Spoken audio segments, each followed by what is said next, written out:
Todos los despidos deben de estar bien justificados, pero si a mí me preguntaran que en cuál tipo de despido hay que hacer más énfasis en la justificación concreta, yo diría en el despido disciplinario. Y por eso en el vídeo de hoy te voy a explicar todo lo que debes de tener en cuenta, tanto si eres la empresa como el trabajador, ante un despido disciplinario. Pero antes de nada, déjame que me presente. Mi nombre es Francisco, soy asesor fiscal y laboral y en mi canal vas a tener vídeo nuevo absolutamente todos los días. Así que si te gusta estar al tanto sobre laboral, pensiones, gestión de autónomos, etcétera, no te puedes olvidar, pincha ahí en el botón suscribirse. También decirte que si necesitas gestor, ya sea porque eres autónomo o empresa, tanto para el laboral como para la fiscalidad, te quieres poner en contacto conmigo o me quieres hacer una pregunta por privado, tienes enlaces para todo eso aquí abajo en el cajón de información. También decirte que aquí abajo te dejo un índice para que te vaya a la parte del vídeo que más te interese y también cualquier enlace de información relacionado con lo que vamos a ver en el vídeo, aquí abajo lo tienes. Así que échale un vistacillo que como veis bastantes cosas.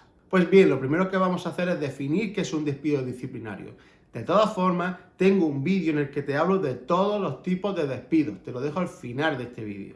Pero resumiendo, podemos decir que el despido disciplinario es aquel en el que el causante es el trabajador. Es decir, que a raíz de algo realizado por el trabajador, o mejor dicho, relacionado con un incumplimiento de las obligaciones del trabajador, se llega al despido, se llega a la finalización de la relación laboral. En este tipo de despido, como en cualquier otra finalización de relación laboral, se va a tener derecho al finiquito, es decir, a las pagas extraordinarias no cobradas y a las vacaciones no disfrutadas. También, si reunimos los requisitos, podríamos llegar a cobrar una prestación por desempleo, pero a lo que no vamos a tener derecho es a una indemnización. Por ello que dentro de los despidos, digamos que este puede ser el más beneficioso para la empresa. Y relacionado con esto podemos hablar de las ventajas que puede tener realizar un despido disciplinario. Y es que para la empresa la mayor ventaja de realizar este tipo de despido, pues precisamente es esto que acabo de comentar, que la empresa no va a tener que pagar ningún tipo de indemnización a la hora de realizar un despido disciplinario.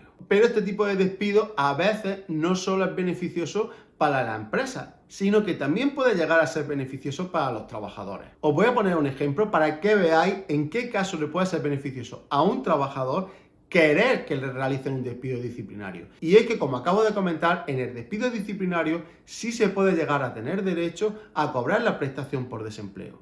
En cambio, en la baja voluntaria no se tendría derecho a cobrar esta prestación. Entonces, imaginaros una persona que está cansada de trabajar en la empresa, pues directamente lo que puede intentar es provocar que le realicen un despido disciplinario. Esta persona, que en principio entendemos que no es un loco, pues este despido disciplinario no lo va a provocar a través pues, de romper una máquina, de insultar, etc. Que lo puede llegar a hacer, pero al menos por mi experiencia, esta no es la forma que suelen hacerlo. ¿Cuál es la mejor forma y la más sencilla? Dejar de ir a trabajar. Claro, cuando un trabajador deja de trabajar, ¿qué es? ¿Un despido disciplinario por las faltas cometidas por no ir a trabajar? ¿O es una baja voluntaria porque el trabajador de forma voluntaria deja de ir al puesto de trabajo? Aquí esto en realidad es una gran duda que tienen muchos asesores, muchas empresas, incluso hay veces que la inspección de trabajo duda de cómo calificar estos casos.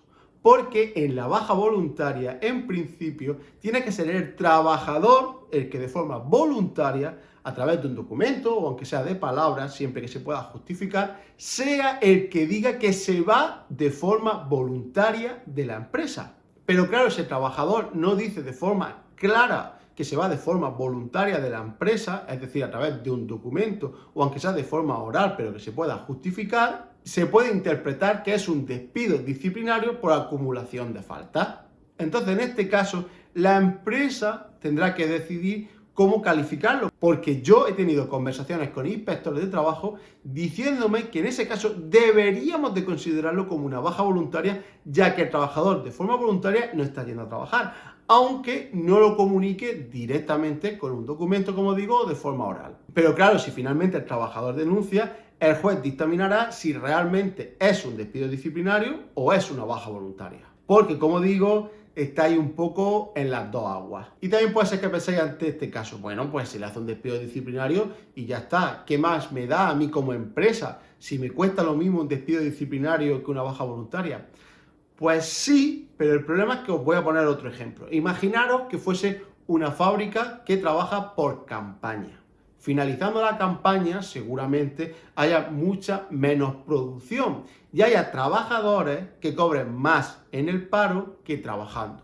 Entonces, en ese momento, y ya os digo yo que es que me baso en hechos reales, pues en ese momento pues puede ser que haya personas que, como digo, ya quieran cobrar el paro y la forma de forzarlo es dejar de trabajar. ¿Cuál es el problema? Que si yo empiezo a hacer despidos disciplinarios, pues puede ser que varios trabajadores que no quieran seguir en la empresa, pues directamente sigan la misma pauta y esta empresa se quede sin trabajadores, porque también es difícil al final de una campaña encontrar trabajadores que saben que van a trabajar muy poco. Por lo tanto, una empresa de este tipo, la única forma de cortar de raíz eso es realizar bajas voluntarias. Por eso, como digo, hay que mirar bien cada caso y seguro que alguno de vosotros no pensaba que podía haber ventajas en el despido disciplinario. Con todo esto nos vamos a los detalles del despido disciplinario.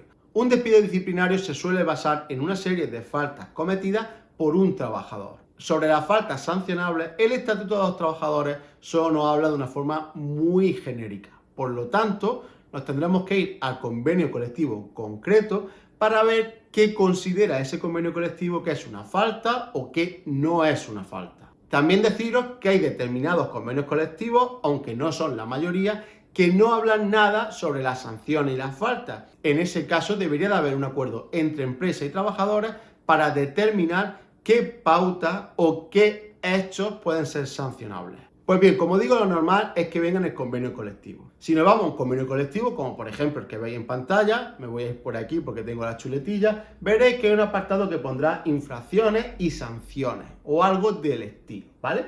En ese caso, lo que nos explicará primero, pues el tema de las faltas y demás. Y un poco más abajo nos va a calificar siempre las faltas entre leves, graves y muy graves. Entonces aquí podremos ver cómo podemos calificar el hecho concreto que ha realizado el trabajador. Por ejemplo, si nos vamos a este convenio colectivo que estoy diciendo, nos dice que la inasistencia injustificada al trabajo de un día durante el periodo de un mes, pues será una falta leve. Si nos vamos a las faltas graves, pues tenemos también bastantes faltas graves. Por ejemplo, nos dice que la inasistencia injustificada al trabajo de 2 a 4 días durante el periodo de un mes, pues en ese caso ya sería una falta grave.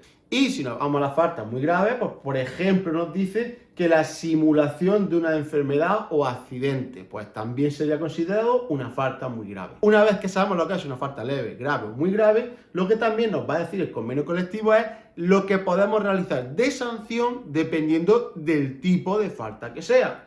Por ejemplo, en este convenio colectivo, pues nos dice que las faltas leves pues serán una amonestación verbal o por escrita y también se puede llegar a realizar una suspensión de empleo y sueldo de hasta 2 días. En las faltas graves lo amplía hasta 14 días y ya en las faltas muy graves, siempre suele ser solo en las faltas muy graves, pues nos dice que se puede llegar a realizar un despido disciplinario. Por lo tanto, como estáis viendo, en las faltas leves y graves se puede llegar a suspender de empleo y sueldo al trabajador durante unos días determinados y en las faltas muy graves, pues aquí es donde podemos realizar el despido disciplinario. Y también normalmente, pues siempre nos va a hablar de la prescripción que va a tener esa falta en concreto. Una vez que sabemos lo que es una falta leve, grave o muy grave, la empresa tendrá que comunicar al trabajador la existencia de esa falta. Lo normal también con un escrito parecido a lo que estáis viendo ahora mismo en pantalla también. Aquí, como veis, pues esto es un ejemplo de la comunicación de una sanción o de una falta a un trabajador. Y, por ejemplo, en este ejemplo puede cambiar algunas cosillas, pero aquí, como veis, pues lo primero que veríamos sería nombre y apellidos del trabajador, los datos del trabajador, datos de la empresa, la fecha y luego, pues, diciéndole la empresa al trabajador que se le está comunicando un hecho que puede tener X gravedad. Y lo siguiente, muy, muy importante, es que se explique con detalle exactamente cuál es la conducta, cuál es el acto que ha realizado el trabajador que puede llegar a ser sancionable. Aquí, por ejemplo, hablamos, me dice, la jefa del almacén con X datos, también importante, todos los datos exhaustivos de todo, envía las características que deben de tener los pedidos a un grupo de WhatsApp, en el que está la trabajadora, con la finalidad de que atendiendo a dichas órdenes se realicen correctamente los pedidos. Toda trabajadora tiene el deber de atender a esos mensajes para que así se pueda realizar en conjunto el pedido. Aquí estamos describiendo cómo se trabaja dentro de ese hecho concreto. También previamente habrá que tener pruebas de que la empresa le informa de que en ese grupo de WhatsApp están las órdenes concretas y que su deber es leer el grupo de WhatsApp durante la realización del trabajo, porque ahí vienen las órdenes concretas. Pues bien, y entonces ya no me dice, el día tal de tal fecha, a las 14 horas, se envió un mensaje de pedido a dicho grupo, el cual debió leer la trabajadora para realizar de manera correcta el pedido. Y esta trabajadora en definitiva no lo leyó y debido a eso pues no se pudo realizar el trabajo debidamente. Entonces dice, ante este hecho de gravedad se procede a iniciar un expediente sancionador según manda el convenio colectivo X. Siempre también hay que indicar qué convenio colectivo se tiene, el artículo en que se basa y también es conveniente hacer mención al estatuto de los trabajadores. Todo esto debe de salir. Es decir, que lo que aquí tenemos es que se tiene que describir claramente el hecho por el que se está sancionando, por el hecho que se está realizando esta falta. Y luego también hay que decirle tanto el convenio colectivo como el estatuto de los trabajadores para que esta persona pueda ver en qué nos estamos pasando. Y luego también súper importante es lo que dice a continuación, dice, ante este escrito la trabajadora tendrá un plazo de 5 días hábiles para hacer las alegaciones oportunas sobre este hecho. Es decir, que siempre se debe de dar oportunidad al trabajador para que justifique lo que acaba de suceder. El tiempo de alegaciones cambiará dependiendo del convenio colectivo o de la empresa y también importante, en el caso de que haya representantes de los trabajadores, también hay que informar a los representantes de este hecho. De esta forma, esta empresa ha comunicado el comienzo de una sanción. Si se determina que realmente eso es sancionable, ahí es donde sancionaríamos. Y en el momento de que ya sea por acumulación o porque eso tiene la suficiente gravedad como para ser considerado una falta muy grave, en ese momento es en el que entonces se podría llegar a realizar el despido disciplinario. Pero como veis, todo tiene que estar bien atado y bien justificado. De todas formas, el trabajador siempre puede no estar de acuerdo con ese despido disciplinario porque no están suficientemente justificadas las faltas o porque directamente piensa que no existen esas faltas que justifican el despido disciplinario y en ese caso, por supuesto, pues finalmente el juez dictaminará quién lleva razón. Pero sobre todo desde la perspectiva de la empresa, cuanto más justificado esté todo esto, más difícil será para el trabajador justificar que no existe motivación para realizar el despido disciplinario. Porque también evidentemente, al igual que he comentado antes, que puede haber trabajadores que les beneficie realizar un despido disciplinario, también hay muchos trabajadores que se les realiza un despido disciplinario sin estar justificado, sin haber ningún motivo, básicamente, pues como he dicho también al principio del vídeo, porque la empresa lo que quiere es ahorrarse la indemnización. Y ya está, todo esto es lo que te quería comentar sobre las sanciones y el despido disciplinario. Como siempre, si te ha quedado cualquier duda, déjamela aquí abajo en el cajón de comentarios, contesto absolutamente todos los comentarios. Si te ha gustado el vídeo, no te olvides de dejar un me gusta, comparte esta información con cualquier persona que creas que le puede ser de utilidad. Y como te he dicho al principio del vídeo, no te olvides, pincha ahí en el botón suscribirse. Y nada más, nos vemos en el siguiente vídeo. Chao.